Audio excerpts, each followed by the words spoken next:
Welcome back, ladies and gentlemen. Episode 94 of the Unreviewed Podcast. It's been 13 days since we last recorded. A lot has went on. People have been sick. The funk is going around. It's winter. It's cold. It's Christmas. There's a lot going on. But tonight we are finally back with you. We're going to be going over the 4 playoff games plus the Salute to the Veterans Bowl at the Crampton Bowl in Montgomery, Alabama. We'll also go over that game and anything else Justin Lee and Marty decide we're going to talk about tonight. This is kind of a little roundtable meeting, so we're just going to get right into it.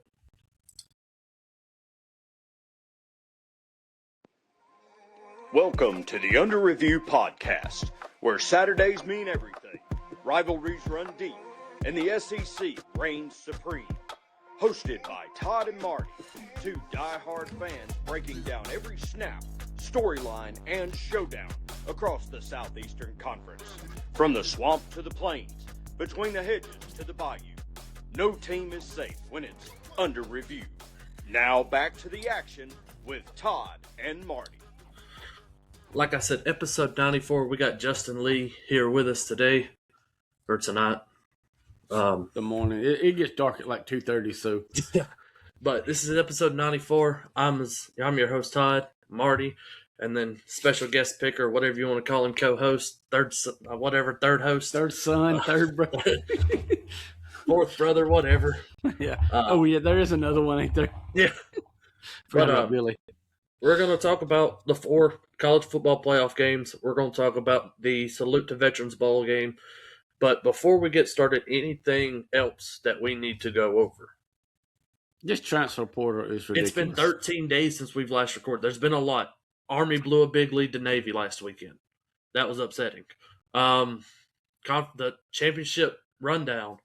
Georgia put on a good play. Indiana beats Ohio State for the 1 overall seed. Alabama barely squeaks in. Notre Dame's left out. Miami gets in. Notre Dame gets left out. Notre Dame now has a contract that says, hey, if we're inside the top 12, we automatically get a spot, which I think is bull. Justin, what you think about that one? Man, as a diehard Alabama fan, we didn't deserve to be here. I was truly mad myself. Why are we even here? And that's just being honest. Now, I know they say championship games don't matter. Then you're just going to have teams opt out of conference championship games. That's all right. That's about to now. I think it's coming to that. Honestly, I would have loved to see Vanderbilt in it. Give me I think Vanderbilt would have been a better matchup than I think Miami. Give me Diego Pavia. Give me his swagger on the big stage and just let him shine. Like he brings more to the table than Ty Simpson at this point in time. Open mouth, insert foot. He said a few bad words.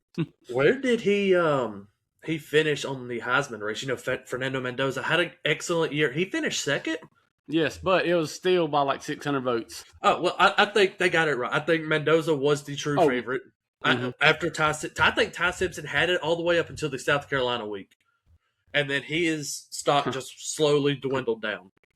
Well, I heard rumors. I don't know if it's true or not, but, you know, he's got he has with his back that happened during the Iron Bowl. I don't know if it's true or not, but if it is, don't you think if you're willing to be a team player, step to the side, knowing somebody has better mobility to lead the team at the given point in time to your help come back? Sounds like an excuse, but I mean, we're all good at excuses. Yeah, but I was screaming, put Austin Mack in. Do something, Alabama. Let's poke him with a stick. Kevon Russell. I mean, he's supposed to be the future of Alabama. I mean, let the kid shine. He was a 5-star quarterback out of Texas for a reason. Yeah. So we're gonna get started here. I don't have a slideshow, Marty. It's been a lot. If it makes you feel better, I don't either. So tonight kicks off. This is Tuesday. We are recording. Tonight, the 16th, is like I said earlier, the IS4S, or 1S4S, well, I don't know, Salute to Veterans Bowl in Montgomery, Alabama. Troy Trojans 8-5 versus Jacksonville State 8-5. Okay, I might tune that one in to watch Jack State. All right, so how we going? don't know what Troy team's gonna show up. You know, sometimes Yeah. Troy looks like a great overall team, and it's like the next, it's like high school football with sloppy turnovers and just jobs that can't stay consistent. Yeah, I was more shocked at the big Jacksonville State letdown in the conference championship. Them two Yeah. penalties killed Jacksonville State right there at the end. I mean, and the defense was real suspect, and definitely they got bailed out by stupid penalties. I mean, these two teams were in championship week. They both did lose. I think Troy, I don't really think they had a shot against James Madison. They did lose 31-14. Jacksonville State's loss was a little bit closer, 19-15. Yeah. Kennesaw State did go down and score, was like 50-something seconds with their drive. It was crazy. But I know Jackson. I saw Jackson. I didn't get to watch it. It was Friday night. Can't tell you what I was doing. Probably being sick. But Oh, I heard. yeah. But I was watching Kusa and everybody play. Oh no, I was sick that day. You Very were bad sick. I talked to Very you. bad sick. But so the numbers here: Jacksonville State has a 41% chance. Troy has a 58% chance, which is kind of, to me, that's kind of a little crazy here. But this is pretty much two Alabama teams playing in the state of Alabama for a bowl game. I think it's pretty cool. I don't think they should be matched up against each other, though, this right here. Is this Kelly's first year at Jack State? Mm-mm. Yes. Oh well, yeah, because it was at Auburn. left. Yeah. Yeah, and then Kelly. Okay. It really ain't bad for a first season, No. though. Really, if you're going to start a season or to build a team and you're 8-5 first year, hey, I think you got to take that as a success. Yeah, go to conference championship and then get in a bowl game. So that's build around that. So what we thinking here? Justin's put his in. So Marty, what you got? So it's cooking because I know that Jackson State was pretty banged up after. From what I've seen, Cook is playing tonight. Creel. Like I said, I haven't seen anything that says nobody isn't playing. Somebody's except probably Rick Steiner, because I know he might still be hurt. I think he's still doubtful for the game. Doubtful for a question. I don't remember which one. Yeah. Well, I still like Jack State here. I haven't seen much of Troy, but I've watched Jack State play. They've, like Justin was talking before we got on, is which team, is going to show up, and that's again for Jack State. Have 2 or 3 good drives, and then your defense bails out their offense because of penalties. But I'm going to go cocky. All right. Before I say, Justin, we've been playing this game. It's predict the point spread of this game. Who do you have, and what do you think it is? I'll go Jack State -3. All right. I think it's going to be a close one. I think it'll be a tit for tat, back and forth. Just no team really has shown to have that overdrive there at the end, but I think it'll come down to a late game, maybe even possibly a turnover in the fourth quarter.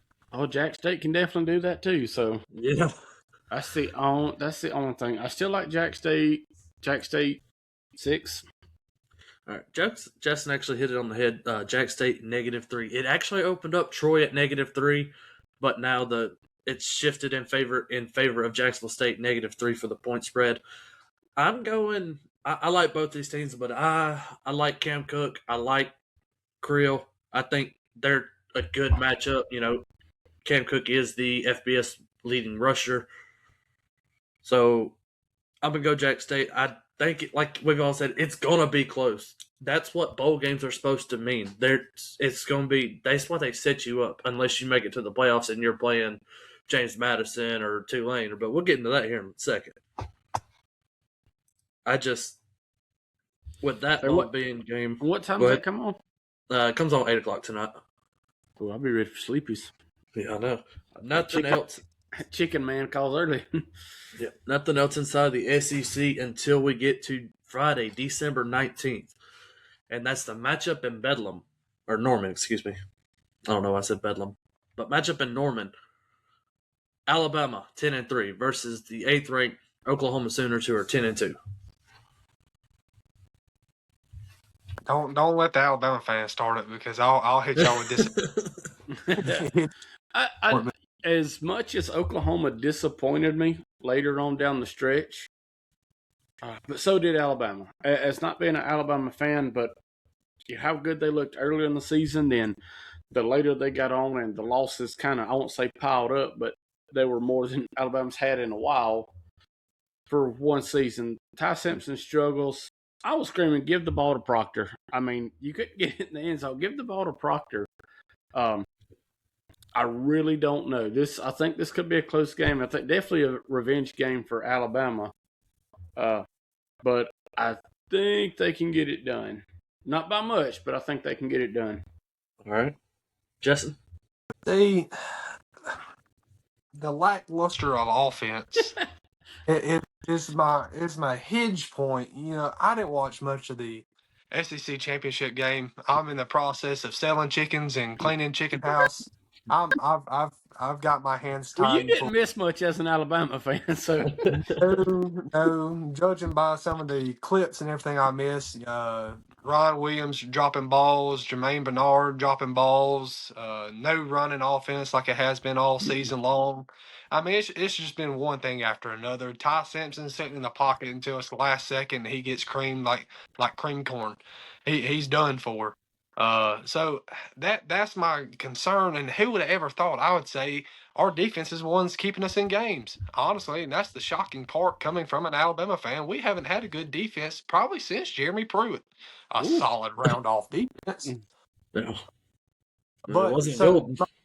No, and so my point is, Alabama can hang in the game. John Mateer hasn't really showed me nothing for the hype of what he's got.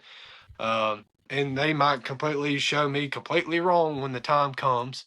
They might come out there and blow Alabama out like Georgia did in the SEC game. It's very plausible.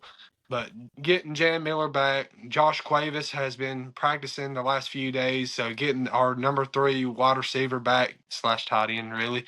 But, getting healthy is the key point. If we can get healthy and we can get the ball moving, I think we'll be good. But I think it will come down to a late fourth quarter game, and we'll see at the end of it all. I think it truly comes down to Alabama. I think they'll win by maybe 6. I'll give Alabama 6. See, here's the key point in this game. Last time this game was in Norman, Oklahoma won. Oklahoma won this year. So it's like, can Oklahoma win 3 games against Alabama in 2 years? And can they go back-to-back home wins against Alabama? It's hard, especially, being an SEC fan and not much of an Alabama fan, I would say.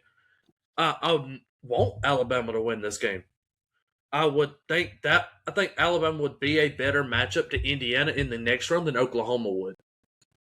Yeah, and that's what I think. I think we kind of talked about it. Is Alabama bumped up in that number 1 spot or that number 9 spot to, if they were to get beat by Georgia, so they would still fall into playoff because it's better TV. I listen to Jocks in the morning a little bit more now, and they were saying this. I see they did it like a fail-proof. They bumped them up that spot, and I mean they got destroyed by Georgia. So I think it makes for better TV to have Alabama in than. Like I said, I think Alabama and Indiana will be a better game. I don't. It just depends. Again, it depends on what Oklahoma team shows up. If it's the Oklahoma team that played Texas, Alabama's going to beat them by 30. If it's this Oklahoma team that played inside Bryant-Denny Stadium, again, it's going to be closer. I think with that home field advantage, though, I think Oklahoma's going to get the edge just a little bit. But according to ESPN, it's a 50 to 49% chance going in favor of Alabama. So I like that. I think Justin brings a lot of good points with Alabama getting a little more healthy with Jam and Cuevas is day to day. But still, the missed opportunities, Williams dropped balls. And like I said, Bernard dropped balls. But now, granted, Simpson ran for his life. The Georgia defense, they're engaged now. Ty Simpson and Georgia's defense are engaged. He was back there so much. So, I mean, like I said, this is going to be a good one. What's the weather like though? That's the question. It's going to be 51 degrees. Oh. Hey, that's perfect weather right there. You can't complain there. All right, so hit you with the point spread. What we got for point spread here? I think Alabama by 6. 3 for the red team. It's actually 1.5 in favor of Alabama. It started at 1.5, and it's still at 1.5 right now. Yeah, Well, I don't think that budges. I'd bet 6. Yeah. So, I mean, like I said, I'm going towards Alabama, but if the same Oklahoma team and the same Alabama team from these past 4 weeks show up, I think Oklahoma will get it. I think Alabama needs to, or past 4 or 5 weeks, whatever it is, Alabama needs to change something completely different. You mean like DeBoer? I think you got a short leash Ty Simpson. Honestly, you got a short. You can't if you can't put some points on the board by the end of the first quarter, you got to go, dude. You've got to go because obviously something you're doing, and this is coming from a diehard Alabama fan. You've got to do something. I mean, if you're not moving no production on the board, I don't care. And honestly, the thing that drives me the most nuts, I'll be fussing at the TV. He makes all these last second changes on plays, and he's snapping the ball in 1 second. Or is he over analyzing? Is he overthinking every play versus just calling the play what's called in and calling as it is? You know, is it offensive line or offensive coordinator? I'd be scared as a quarterback to have that offensive line. So it could be like he don't trust the call pretty much, or what Grubbs is calling. Yeah, that or he's thinking he's seeing something else. Grubbs seeing something, and you know, he might be overanalyzing because, like you said, no offensive line. He's running for his life. Mm-hmm. Yeah, it seems like it's run deep in Alabama and I think, schools. too, you get late in them games, and I know you want to stick with your guy and be that person, but sometimes you need a spark. I mean, like Saban did with Tua and Jalen. So, I mean, it's, you know, you can always, I mean, granted, it's definitely not the same athletes as them guys were, but, you know, if you can rub a little flint together and get some matches brewing, you know, start something. All right, we're going to go to the next first-round game, December 20th, this upcoming Saturday, 11 a.m. on ABC. The 10th-ranked Miami Hurricanes, 10-2, go to Kyle Fields. The 7th-ranked Aggies, 11-1. Well, I still be sleeping by then. Hey, I think this is going to be a cakewalk. I think it's going to be a dog walk. I think the Aggies is going to stick them. I think that Carson Beck's coming back into the SEC, and it ain't going to be pretty for him. That's the reason why he left, and he's going to get a remembrance of why he left. Well, the reason why he left broke up with him after he got there. But and got his car stole. His car stole, yeah. I think Texas A&M and Marcel Reed is going to do what they've been doing in the whole SEC, and I feel bad for them boys. They lost one game all year long, and they couldn't even make it to the SEC championship game, and they didn't be there. Okay. But them Aggies, I think it's going to be single-handedly one-sided. So here's the caveat off of that. Texas A&M played the bottom six SEC teams this year. The other one being Texas. Yeah. Okay. So, you know, you can beat up on the Auburns, the Arkansas, and Mississippi States, and they did. Well, barely. Yeah. They beat up on the Floridas and all that. They did it. They did their job. You know, I think I'm going to catch some flight. I think they had the easiest schedule in the SEC, on the SEC-wise. Now, they still played Notre Dame, you know. But I think they had the easiest in-conference schedule, even with Texas. And I think Texas was their only big matchup, and they did lose it. Granted, it is a rivalry game, so, I mean, take that, you know, as far as you can throw it. Now with the LSU game, you know, look how awful they played that first half. And if it would have been a better ball team and had it a little more gut stroke about them, you know, they could have stopped that whole 30-point swing in the second half. And the talent's there. But, man, I like Miami. Just for Danny and Greg to get off my back. I do like Miami. I like Beck. He's a good quarterback. They limped into the playoffs. And for this coming for a conference that Duke is your football champion, I could see them winning basketball championships and stuff like that. But Duke won your ACC football championship. The hell is going on in the ACC? I don't know, but it made my life even better. I think that was a great game, by the way. Like you said, we did miss the recap shows. Me and you and Hayden were talking about how good that game could be, and I think that game lived up to the hype that it was supposed to bring. Again, in each of these games now, it's going to be like the same thing. Which team shows up? I mean, and that should not be something we're talking about right here when it's playoff time. But I like Miami. But like you said, also though, you remember what was that halftime score with South Carolina and Texas A&M? 31-3. Oh, okay, it was Texas A&M, not LSU. Yeah. So really, I mean, if you had a better team to at least put up a little bit of defense, they would have stopped that whole comeback, and they would have been, beat 2 games and definitely been out of the SEC contention as just advised losing 1 game to Texas. I think if they lose that game to South Carolina, I don't think they're in the playoffs. I don't know that, but I think it shows the resiliency of the team, though, that never quit, never die mantra. They really showed, we were down and out, but we hit a couple deep passes and a couple, stops on defense, and hey, we're right back in it. Yeah, I just don't see Miami having any offensive firepower to match Marcel Reed's offensive play style. I think this game will come down to the wide receiver play. And that's Casey Concepcion, Mario Carver, and then the freshman on the other side, Malik Toney, who's having an outstanding year. I think he's probably one of the best wide receivers. I'd say probably top 7 wide receivers inside college football right now. I won't say top 5. There's some pretty great wide receivers out there right now. They're all in Auburn. Well, yeah, but he's so good, and he's a freshman. If he can stay there and they can try to build something, Carson Beck is gone after this year, though.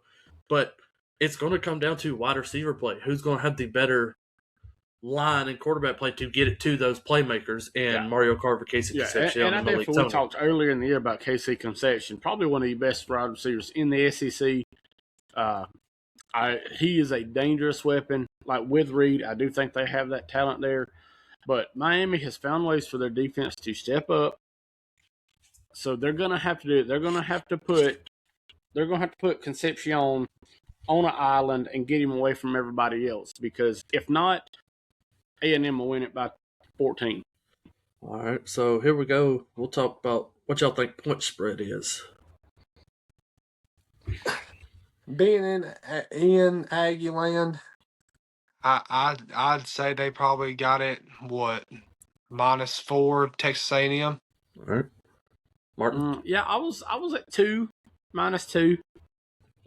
So it actually did open up at -4 for Texas A&M, but it did drop a half to -3.5 as of right now. But it did open up at -4 for A&M. But we're in the same spot. But man, playing at Kyle Field, that could be dangerous and detrimental. This is an early game though. It's an 11 a.m. kick. They ain't even got time to get good and drunk yet before they start shaking the cowbells. Well, that's Mississippi State. Come up from the night before. Yeah, they got midnight yelling. They're gonna be yelling. Yeah, and it's crazy. I couldn't. Yeah, I could not watch. I would want to go to one midnight yell once in my life. I wouldn't go to the game, probably not, but I'd want to go to at least one.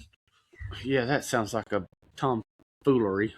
I mean, you got the little girls out there with they're guys actually, but either or they're doing their Cameron Colt thing. They're tight spandex overalls with their. I just think it'd be cool though. But yeah, they got after it. So who we thinking here? Miami. Just if they can contain Marcel Reed. Yeah. I think A&M walks away large. All right. I did see Danny a couple days ago, and he did say we need to put some respect on Miami. And that's the same thing he told me the other day. But I will tell you, it's not going to happen this week because I'm going Texas A&M as well.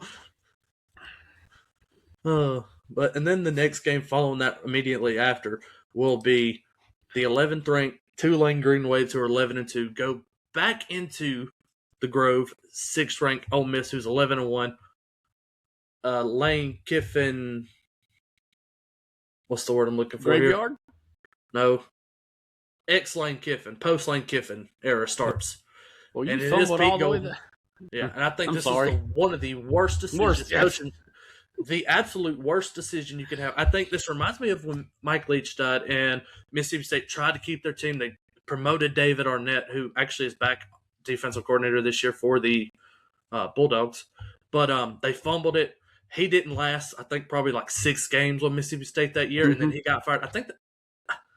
I think Ole Miss is a little bit better team, but that could happen this upcoming same year with Pete Golden at the helm here. I'm telling you, when that first broke, I broke it to Hayden while we were at work, and I thought he was going to. We first broke it on live air on that Sunday, and I talked to Hayden, and he was like, "That is the worst thing I've ever heard in my life." Yeah, that was awful. But I guess when your ship's sinking, you try to get the rats off first. So yeah.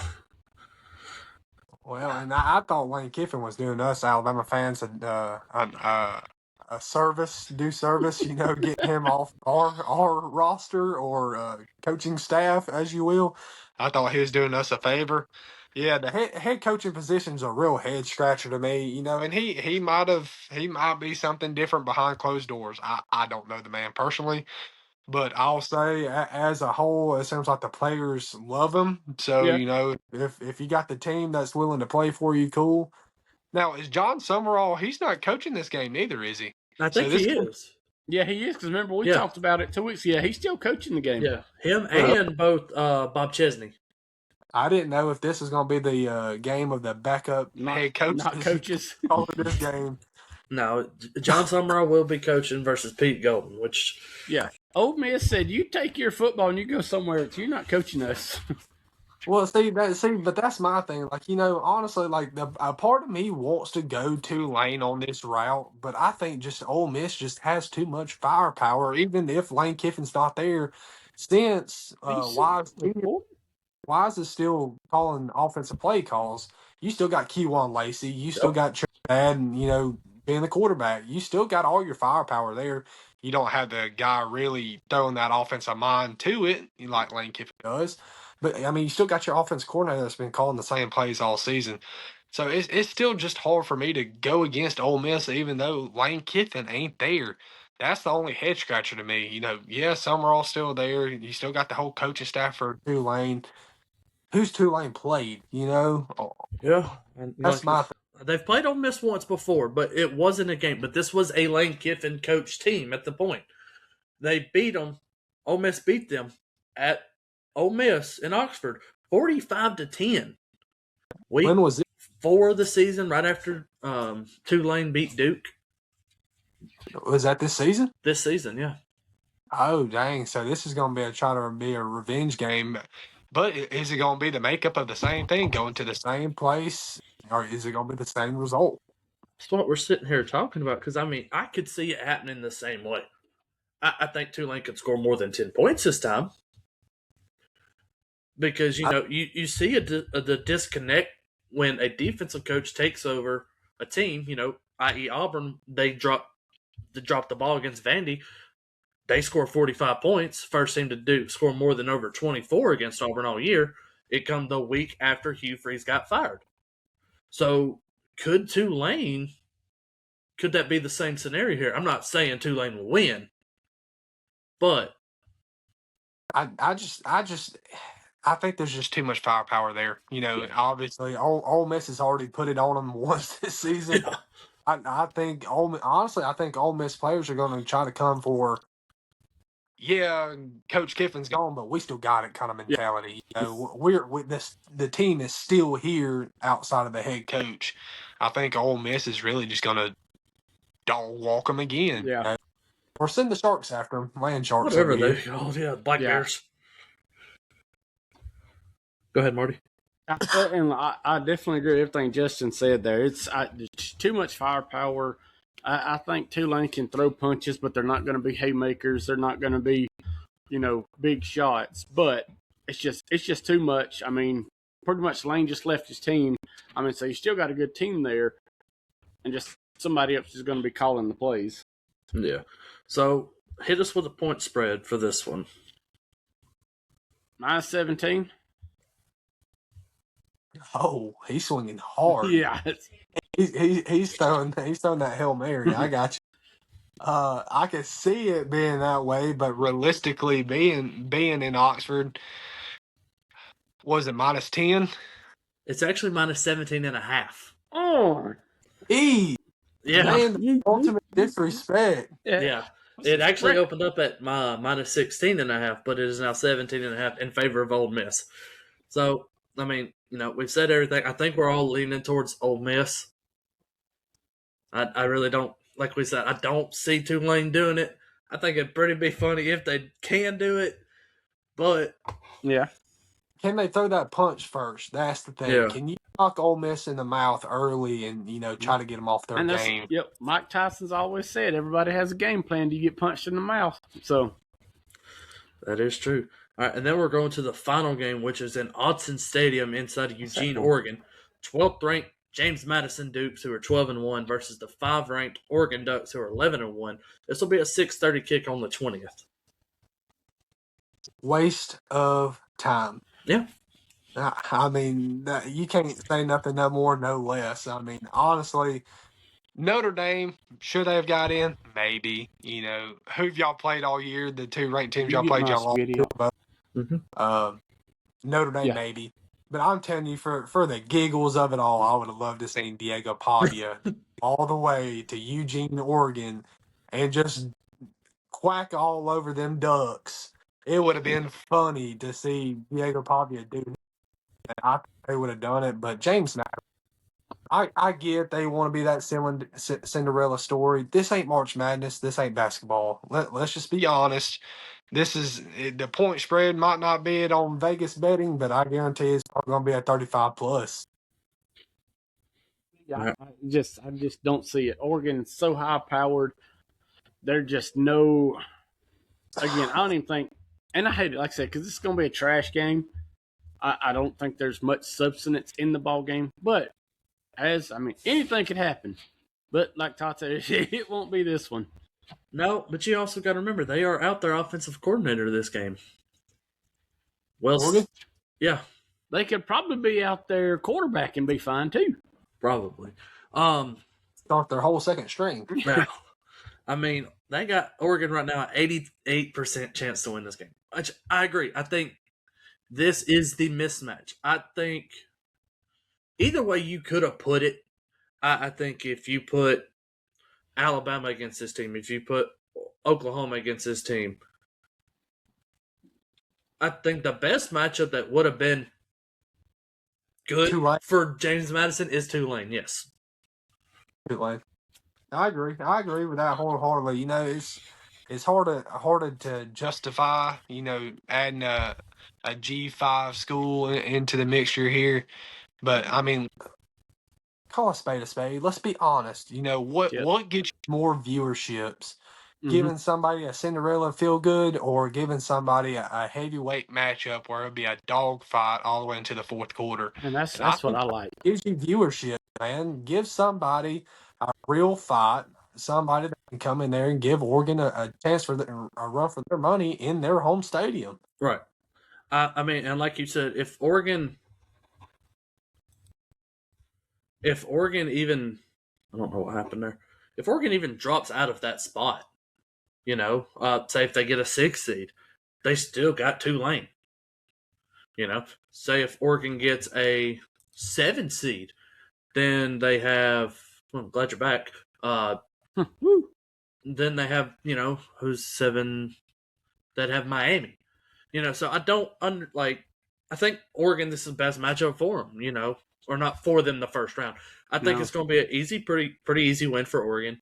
I don't think they will struggle. They're at home. They ain't got to worry about it too much. I think it's just going to be all Ducks Saturday night in Autzen. And the poor little Duke's going to grab our money and go home and get some more NIL and do whatever they want with it. Yeah, I just, again, I don't even, point spread, like Just said, point spread's got to be plus all the numbers. Plus 17.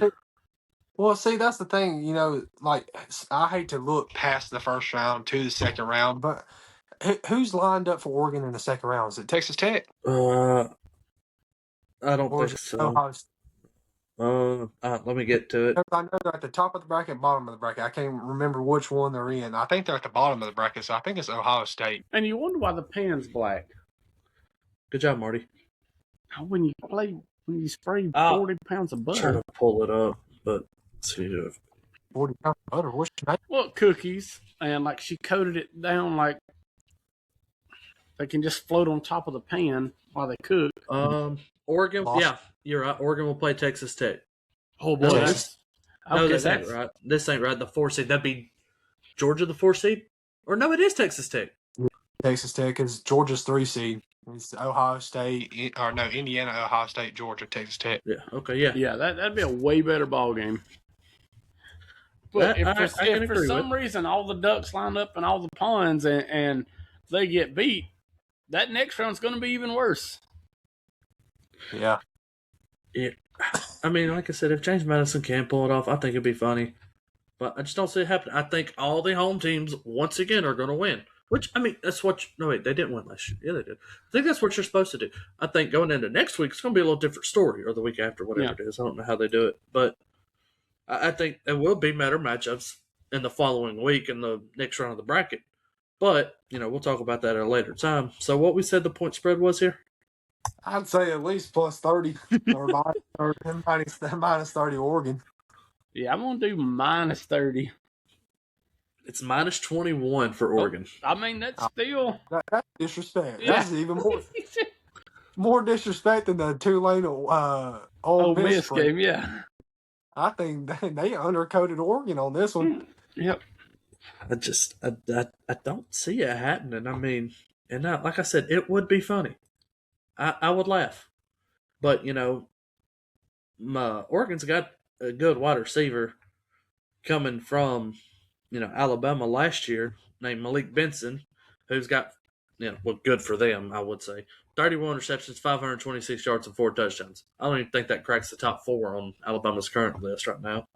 But I don't even think it cracks the top 10 in the SEC. Yeah. No, I mean, there's some...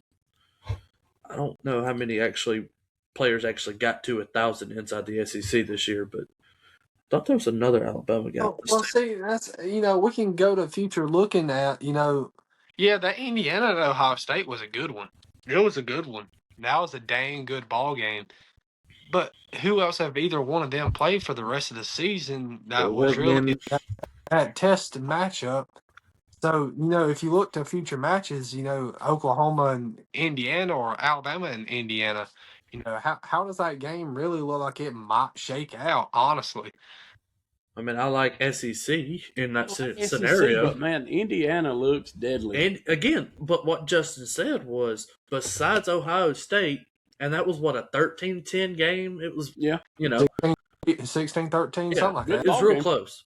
It's a good daggum good ball game, but then you play an SEC team that's built all the way around. Good offense, good defense, great special teams. Where's Alabama's good offense been? Where's Georgia's, Georgia's was last week. Okay, I get Georgia. They showed up. Yeah. Finally, all season. They Texas A&M has good offense and great defense. Again, I'd hold the great defense on that one. Come on now. Besides the 21 skunk to, South Carolina. They got a good defense on paper. But I think this week will be a watch. I think every home team will win. Maybe Alabama can break that curse and be the first team that's an away team to win this week. It could happen. I think it's Alabama or Miami. I don't think Tulane has a shot. I don't think James Madison has a shot. I really don't. So your first out of the first 4 games, what's going to be your game to sit down and just? I know we're going to try to watch more than one, but that you want to see that's going to be the best ball game. I want to watch all of them. I really do. But I think the best game is going to be that Texas A&M Miami game, 11 a.m. kickoff on Saturday morning. I think my must-watch is going to be that Alabama-Oklahoma because that's the ones that you're going to knock off the big dog of Indiana, the number 1 seed. Yeah. I think you try to get a preview to see what team's going to go up into Indiana to play that game. I think that's the one you got to watch. I wish that game was in Indiana. Yeah, and I like what Justin said. I do. I think the SEC matchup's going to be good. But back to what you got, I mean, that Miami game's going to be just. It's going to be a fight. I mean, it's a 50-50 chance of which game's going to be better. Yeah. You know, like I said, I don't think James Madison, Oregon's going to be a good game. I don't think Tulane, Ole Miss is going to be a good game. So you got a 50-50 shot. Me being SEC biased, I really hate that they put Alabama and Oklahoma together. Yes. Why couldn't you put Alabama versus Oregon or, split something different? Yeah, instead of SEC eating each other up. Mm-hmm. So, we've already done this already this season. Won't you give us a different matchup and, maybe give us a chance for all SEC teams to go into the semifinals? Yeah. That's like I talked much about Alabama. And even Brittany says that it was like when they were playing Oklahoma, oh, God, here we go. SEC team beating up again. Yeah, and honestly, on paper, Alabama beat Oklahoma. Mm-hmm. On paper. They really did. But, it's the same way as Iron Bowl. Me and Todd talked about this. Same way as Iron Bowl. On paper, Auburn beat Alabama. But what cost Auburn from actually getting the W was turnovers. Same way with Alabama. Alabama had, I think, 3 turnovers that game. Turnover is going to be key for every single matchup, especially that Miami and Texas A&M. If Texas A&M has all them turnovers like they did against South Carolina, it can get ugly quick. And I don't think Miami's got a bad defense where they'll let Texas A&M come back in. To get them back in, right. Right. So what we're looking forward in the Wednesday, December 31st and January 1st games, whoever looking forward, it will be the winner of Miami, Texas A&M will play Ohio State for the Cotton Bowl in Arlington on Wednesday. Sure. So Thursday, January 1st, we're going to Hard Rock Stadium, which will be the winner, will be Oregon, Texas Tech in Miami. Yeah. And then 4 p.m. will kick off the Rose Bowl between the winner of Alabama, Oklahoma, and Indiana. That'd be a good one. Interesting. And then Ole Miss versus Georgia at the Superdome in New Orleans. It's a home. If Tulane can win that game and have pretty much a home game in New Orleans against Georgia, I think Georgia will win. But it would still be pretty cool for them. I even honestly, you take Ole Miss down to New Orleans, down there with a Coons. I think it gets ugly quick, and I think Ole Miss can come out throwing punches against Georgia, and I think they can make an upset here. If you go back to that first game when Georgia played Ole Miss early in the season, I think it was their first conference game. Don't quote me on that. I think it was the first conference game for them, and it was a great game. Did it go to overtime? Or no, it wasn't the first conference game, but it was very close. It was a 43-35 game. Yeah. I know Georgia and Tennessee had a haymaker of a game too. I couldn't remember which, but yeah, I know Ole Miss, they have a chance. It could happen. Yeah, I mean, that's just looking forward. Maybe, I don't think we'll record. We might record next week. Rose Bowl, honestly, that's not even a home field advantage for nobody for that one. Even if Oklahoma makes it, they're probably the closest team. That's almost the most neutral site game out of all of them, really. Yeah. Again, I don't know if I know we're not recording Sunday. So maybe next Tuesday. Oh, you'll be here Sunday, won't you? Yeah. I don't know what we'll talk about. We might skip that week. But the week after, Justin, if you want to, you can come on again. Oh, yeah. We'll talk some more about the next version of the college football playoffs. We might actually record Tuesday, Marty, and probably go over some bowl games. Okay. I haven't looked at the schedule yet. But yeah, Justin, if you would want to do that, I mean, that's... I'm open to it, and I'll be selling chickens that night at midnight. But hey, there's always time for a nap between. That's right. But that's all we got for you here tonight. I hope you enjoyed. 13-day hiatus. Episode 94 was here, running about 45 minutes. We did great. Little round table. Like I said, didn't really have time. I like this kind of better than not having a slideshow. I don't know. Maybe could we do another smaller screen? Like you said, I do like the round table. We can't. I've tried it before. But it puts us all in that little sideline box. But I wish we could just have it right here. You can't see my fingers, but push Justin over and have it right beside there. Yeah. But I wish it would, but that don't work like that. course it don't. Probably have to pay more for it. Probably do. I want to thank Justin for joining us this week. Looking forward to a great group of games, especially tonight, and looking forward to all the bowl season games that are coming up. We don't talk about them because they're not SEC affiliated. And then until Friday's game against Alabama and Oklahoma. I want to thank our sponsors, Chuck's Heating and Air, Tactical Home and Pest, Hunter Brassfield, Nicholas Adams at the Dadpod. I want to know their conversation about Jack Gaines in Pell City. Oh, it's going live. Started at 6:00 on 94.1. You wait till Munchies and Murder or whoever it is, that Facebook lady or TikTok, buddy, she is on top of it and she gives them the shit. And so I liked and followed it just in case. She cracks me up too. But I want to thank Dadpod, HCS Media, Hayden Coker live every Thursday at 7 p.m. live from Buffalo Wild Wings. I think that's about it. Jud Dickinson, Brandon Trammell, and Cody Miller, part of the creative team. Well, that's all we got for you tonight. Enjoy your day. Enjoy your weekend. Get ready for some football. Because the SEC football is back. You quit touching me. Oh, God. Love y'all. Appreciate y'all. See you next time when we go under review. Real quick.